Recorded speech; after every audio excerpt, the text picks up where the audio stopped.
You know what? I'm getting bored. I think I might need a more extreme adventure. Did someone say adventure? You know you will pay for that, right? But yes, I said adventure. Well, yes, we already made a game for people like you that like to suffer. Okay, so what is it? It's something forged in the darkest part of the world with the power of a dying star. And what is the name? It's something unbearable, something no one dares to touch. It's Super Meat Boy 3D is the newest installment to the Super Meat Boy franchise. For a lot of fans, this is the only proper sequel to the series, even though multiple games came between them, but you're gonna find out why people don't really like to talk about that. Wait, if I remember correctly, this is not the first entry to this franchise. I think I should maybe play like the other ones to get a feel. Yes, this review is gonna span the entire series. If you only care about the new entry, please jump to this time code. I just want you to know that I spent literal weeks of my life pouring my heart into this, so please feel bad when skipping. Well, I don't think this will be a problem. I already completed the first chapter, The Forest, in Super Meat Boy, and I have 4 days left before the new game comes out. This will be super easy, barely an inconvenience. What Stanley didn't know back then is that this will be the biggest mistake he will ever make in his life. Wait, who said that? And who's Stanley? What the f***? I got into the game and played the first world and I was like, yeah, I mean, this is harder than Mario, but it's manageable. And then I played the rest and holy shit, what is this abomination of level design? Just so you know where I'm coming from, the hardest 2D jump and run I ever played before was Super Mario World on the SNES. So this is a little bit more extreme. While playing this game I put a notepad next to my PC and one of the notes is literally just hell. But first things first. For the 2 people that are watching that have no idea what Super Meat Boy is, here's a short summary. You play as Meat Boy. In case you get confused, it's the character that is a boy and is made out of meat. And your girlfriend, Bandage Girl, who is a girl with bandages, gets kidnapped by Dr. Fetus, who is a baby that has a PhD, I guess. So you go through a long list of extremely hard levels to get your girl back, but before you can get her, Dr. Fetus always takes her away right under your nose. So you go through the next level, and the next one, and the next one, and the next one, up until you lose your sanity. The level design is really good, the controls are extremely precise and the level design utilizes that to the extreme. The levels need extreme precision and the game can offer that to you. Especially in the later levels, you are gonna replay a level up to 100 times. And after so many attempts, the gameplay becomes more of a choreography, like a dance. So you really learn a level. That might be normal for a game from this genre, but it's new to me.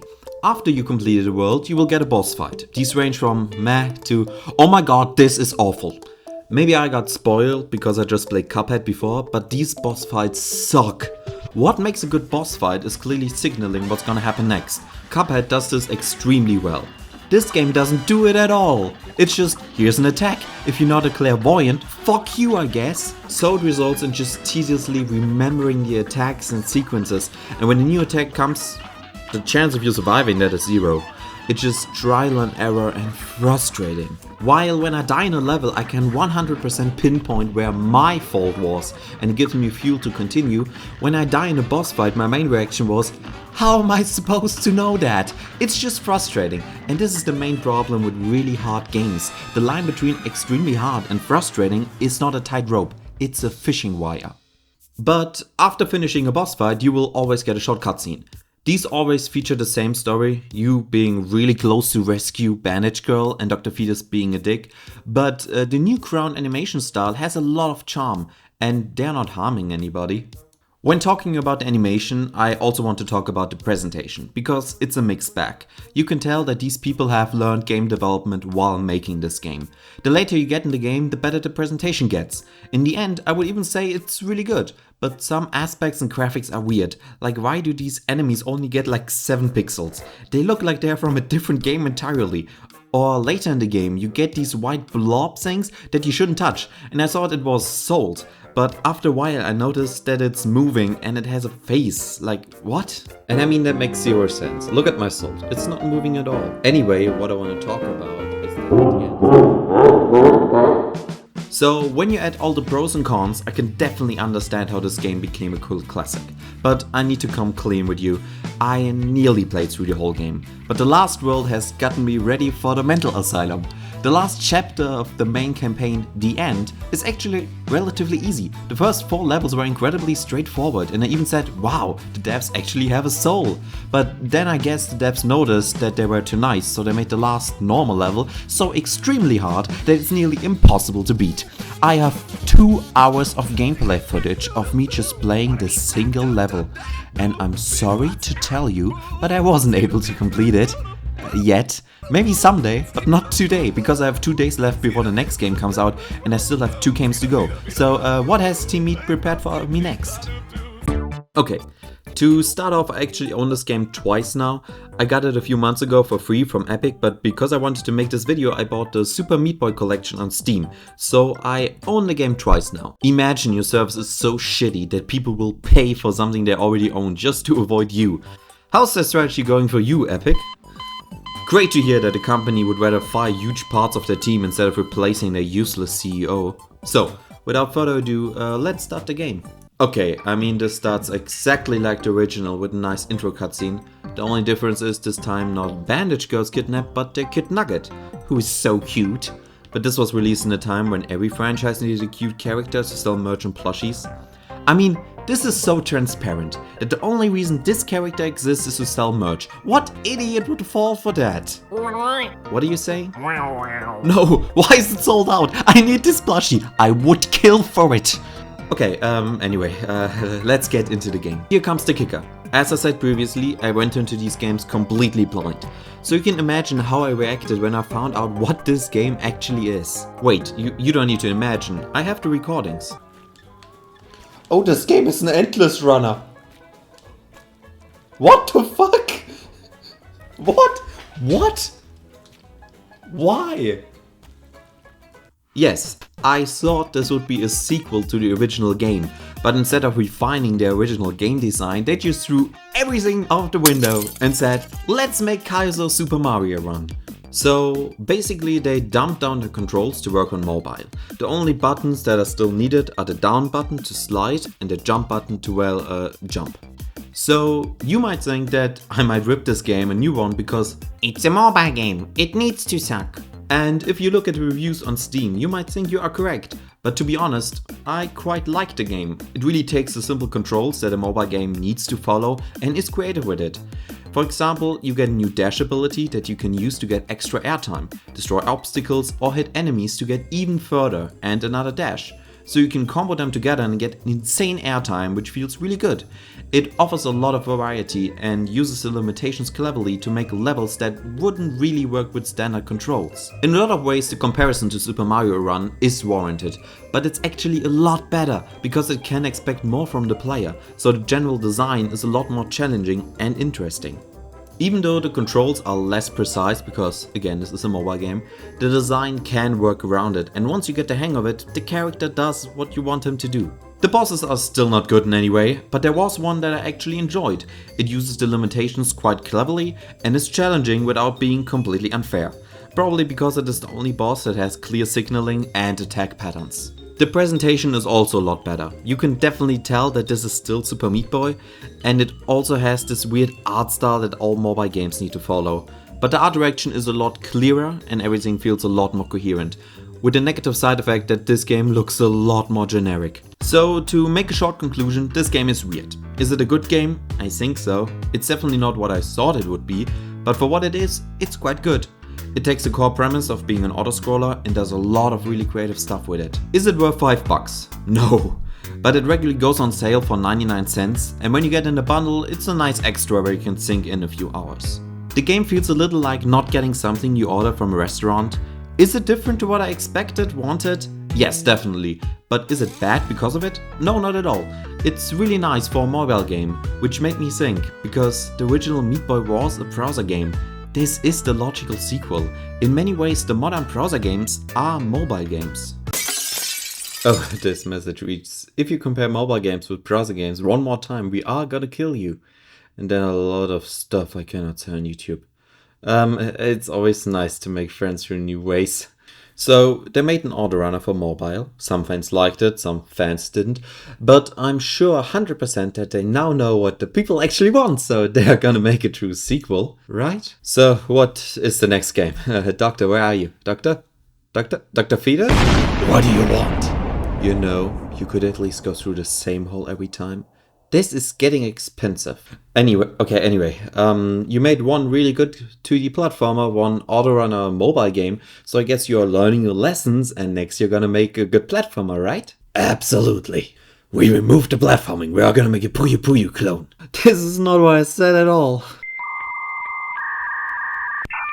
Who thought this would be a good idea? Seriously, who? How was that pitch meeting? You have a game for me? Yes sir, I do. Do you remember that franchise that is built on extremely precise platforming? Yes, I remember it. What about it? Well, I have made a new game. Oh, I can't wait to retry the same jump countless times. This game is gonna make us so much money. It's gonna be super easy, barely an inconvenience. Well, about that. What? Well, this isn't a platform at all. This is a Puyo Puyo game. What? So yeah, there's not a lot to cover. In fact, there's so little, I think I could put it in a TikTok. Wait, let's just try that. Change the aspect ratio. Roll the Minecraft parkour background gameplay. Add the speedrun timer. And start the New Dong City theme from Mario Odyssey. Let's go. There's a secret Super Meat Boy game hidden right under your nose. You might think, what? They only made 2 games, Super Meat Boy and Forever. But to that I say, wrong. There's also a Puyo Puyo style game released in 2023 called Dr. Fetus's Mean Meat Machine. In it you play as Dr. Fetus and you try to make new DNA mutations. So you need to combine the right colors to get points and beat the level. But you also need to be aware of the enemies. One hit and it's game over. It got mostly mixed reviews because it didn't really do anything new, even though the art style is really cute, so it didn't sell well, so the game felt mostly empty, which is why? When you loop the video, it makes a lot more sense, but to be sincere for a moment, I think it's a fine game. Like, it's not bad in any way, it looks good, controls are good, the problem is just that I didn't even get into the original Puyo Puyo game, so this whole game resulted in me just yawning at the end. Maybe that's also because I played it at like 1 AM, but that's just a theory. This might be the first game ever I would review as mixed, just like Steam did. It's not bad, but also not good. I didn't regret playing it, but in contrast to the other 2 games, I don't really feel the need to ever go back to it. If you like what you see, go get it. On sale it's also around $1, but if you expect a real entry to the Super Meat Boy franchise, you will be disappointed. So, this was the whole series covered up until Super Meat Boy 3D. There's still a card game that I haven't covered, but to be honest I don't have any friends to go up to and say, hey, let's play Super Meat Boy Rival Rush. My friends are extremely cool and are not playing lame card games. They are only doing extremely cool stuff like Dungeons and Dragons, because my friends are not stupid nerds. So finally, after all the suffering, I'm finally finished and... Oh, what's that? Is that the new game that just came out?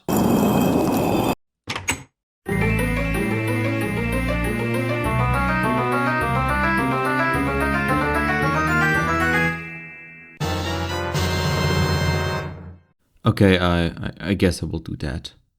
Wow, have you looked at the time? In a few seconds all the people that skipped over the previous section are gonna arrive. So I'm gonna say some nonsense just to confuse them, okay? Please play along and don't tell anyone about it, okay? And that's why I said it's a blowjob or no job. Anyway, let's talk about Super Meat Boy 3D. After playing the main campaign and starting and failing to 100% it, I have a lot of thoughts about this game, some positive and some negative. So let's get some structure and talk about the most important thing first, the gameplay. This might be the best pure 3D jump and run I have played in a while. And when I say in a while, I think there isn't a single game I know that does this better. Yeah sure, Mario Galaxy or Odyssey are better overall packages, but when you only look at pure gameplay, this is incredibly fun and incredibly precise. The controls got updated to now work with the third dimension. The dash from Forever makes a comeback, but it now also serves a purpose of correcting jumps mid-air like the spin jump in Mario Galaxy. You can also ground pound, which is a move I use rarely, but it doesn't hurt. The movement is locked in 8 axes by default, which makes it incredibly easy to run straight lines. But if you want more freedom, you can disable the snapping. The controls really looked at the movesets that came before, took the best from them and combining them in a really good package. This just feels amazing, and if you ever played the original, you are gonna feel right at home. Just don't try to play it like it's a Mario game, because you're gonna die a lot because of that. I'm speaking from experience. I mean, you're already seeing this, but yes, this game looks incredible. I really dig the art style. This mixture between cartoon graphics and realistic effects is incredible. I can still see that this is an Unreal Engine game, but that might just be because I know a lot about how this engine operates and a lot of other people won't notice or care. Especially bloodstains that Meat Boy leaves are also incredibly good looking. They took a lot of inspiration from Splatoon, I think, and that was definitely the right call. It really looks like a gory version of it if the characters would shoot blood and not ink. The game didn't have any performance issues when I played it, which is a good sign because lag would be a death sentence. But I need to warn you if you want to play the Switch 2 version of it, because it only runs in 30 FPS in handheld mode, which is just not really playable in my opinion for such a fast-paced game. But maybe you are one of those people that don't really notice that. In that case, I have two things to say. First, I'm actually jealous that you don't notice that, because stuff like this is a death sentence for me. Second, feel free to leave a comment telling me that I shouldn't be such a baby for not tolerating bad frame rates. It would really help the algorithm. The level design is really unforgiving. It's good. It's hard, the secrets are incredibly hard to find and get sometimes, and the darker side levels are really where your patience will be tested. Is it annoying as hell to retry the same level again and again and again? Yes, it is. But because the levels are not that big and you regularly get new features, the want to see more is always stronger, which led me to play through the whole main campaign in 5 sittings, and I actually had fun.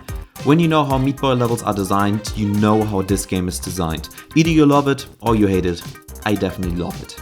As you might remember, I didn't like the boss fights in the original game at all, so color me surprised when I say that the bosses are actually really good. They're still incredibly hard, but guess what? Is that maybe clear signaling where the next attack is gonna be, so I know how to react? Did the franchise really need 5 entries and over a decade of development to figure out that maybe just killing everything without a warning might not be the best level design idea? So yeah, the bosses are really good, they're creative, they use the third dimension really well, and it's just fun to beat them. They're incredibly fair. I always knew what to do next, even if I might not be able to do that yet. I never thought that there was an unfair death, which is in stark contrast to the original. As I said before, the controls are pretty solid, and it's easy getting into it when you already know how Meat Boy moves, but the addition of the third dimension added a serious problem. Where in the room is Meat Boy? For as long as 3D platformers are made, a lot of games have found ways around that limitation, with for example a drop shadow directly under the character. Is this realistic? Hell no, but it grounds the character in the world and gives the eye orientation where it is when it's in the air. Super Meat Boy goes a little more extreme and adds a huge red circle whenever you're in the air. This helps often, but when you need to do huge jumps over a lot of air, it quickly becomes a guessing game if you're gonna make it or not. The hardest levels often go around that problem entirely by making the level design 2.5D, so you can only move horizontally and vertically.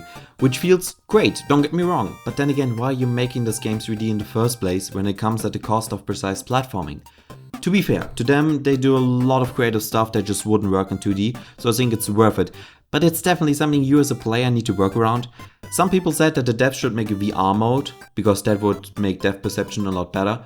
But to be honest, I kinda want the Nintendo 3DS 3D screen back. This would already make this problem go away in an instant. So Shiggy, if you're watching, I'm pitching ideas for the Switch 3. Just call me.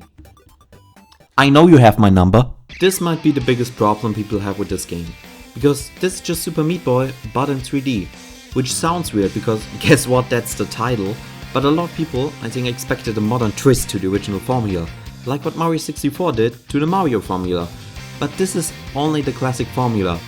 While playing I drew a lot of comparisons to Mario 3D World instead, because both games are basically the original formula but in 3D. Is this bad? No, I don't think so. Mario 3D World and Super Meat Boy 3D are both incredibly well designed. It just feels like a rehash of the original idea when it comes to the story, the world building, the levels, etc. It only really gets more creative later on. The design stays 100% true to the original. Nearly every enemy, obstacle and other elements in this game were already in the original. The story, the first world, even the first boss is a near carbon copy to what was seen before. The progression system, the unlocks of the darker side levels, everything is 100% like back in the day. And I'm not even really complaining because the original design was really good, but the lack of originality results in this game not really having its own identity. I really get why they did that. First off, the main criticism for every game after the first entry was that it departed too much from the source material, basically switching genres with every game. so this feels like an overcorrection. Like they said, we don't really know what made the first game so successful, so we are just gonna redo it. The other main reason I think is that this game is not developed by the original creators, but Sluggerfly, which is a German indie studio some people might know from Hellpie. For a small studio that is definitely not swimming in money, it makes a lot of sense to try to play a huge gig like this as safe as possible. To be honest, if I would be a dev on their team, I would have done the exact same thing. This philosophy of playing it safe at the beginning also leaves a lot of room for a sequel. Are you listening, devs? Wink wink. So even though playing through the game normally is already tough as nails, when it comes to the extra challenges, this game goes from hard to extreme. In fact, my goal was to 100% it before finishing this review, but I haven't done that yet while doing these voiceovers. So editor me, have you finished the game yet? Great to hear, I hope you had a great time. So, after multiple failed attempts at capturing lightning in a bottle twice, like they did in the original, the big question remains. Is this a game you should play? If you like platformers and or Super Meat Boy, it's a definite yes. But to be honest, if you are a fan, you already bought it. This whole genre is not really thriving at the moment, so this might be the best this genre has to offer you for this complete year. And yes, I'm saying this in early April, so this might age horribly because Mario Odyssey 2 releases 2 days after making this video in a shadow drop, but Super Meat Boy offers incredibly good platforming, level design and graphics. If you expect some heartbreaking story or deep lore, you might need to look somewhere else, but for everybody who wants to suffer through incredibly hard levels just like in the original, this really is a game for you, and I can say that without any nostalgia for the whole series. So at the end of the video, I want to say thank you for watching this video. This took a long time and he better not be singing again.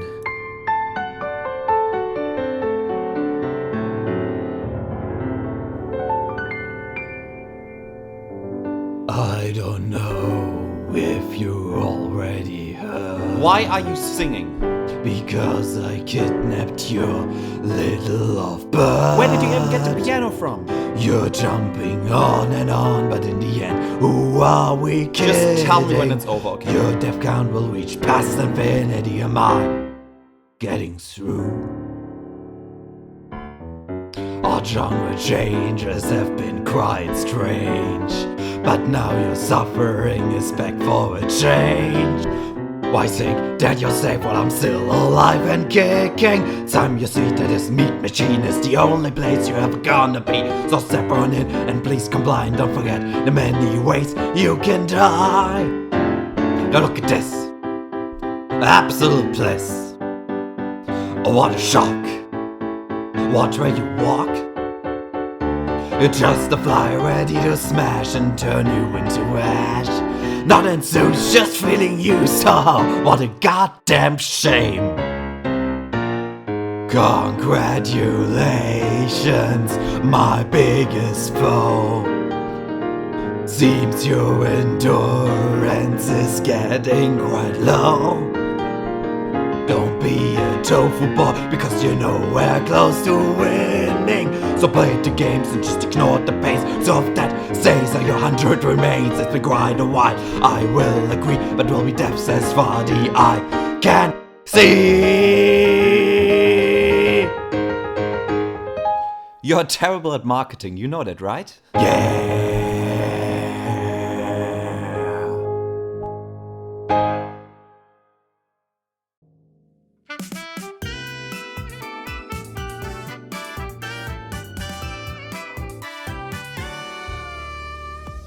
I already stole their musical number. I probably shouldn't steal their outro too. Give me a moment. This video took a long time and energy to make, but I'm really happy to finish it now. And thank you for watching. It really means a lot to me that you stayed for the whole duration, even through the musical number. I hate to be that guy, but if you liked what you saw, please consider subscribing and liking the video. It would really help me out, and you get informed when I kill my vocal cords with another musical number. I hope we see each other next time. Can I get a break? This is so hard. No, you destroyed the wall, now you can fix it. These are the rules. And while you're on it, please get the piano out of my house. Fine.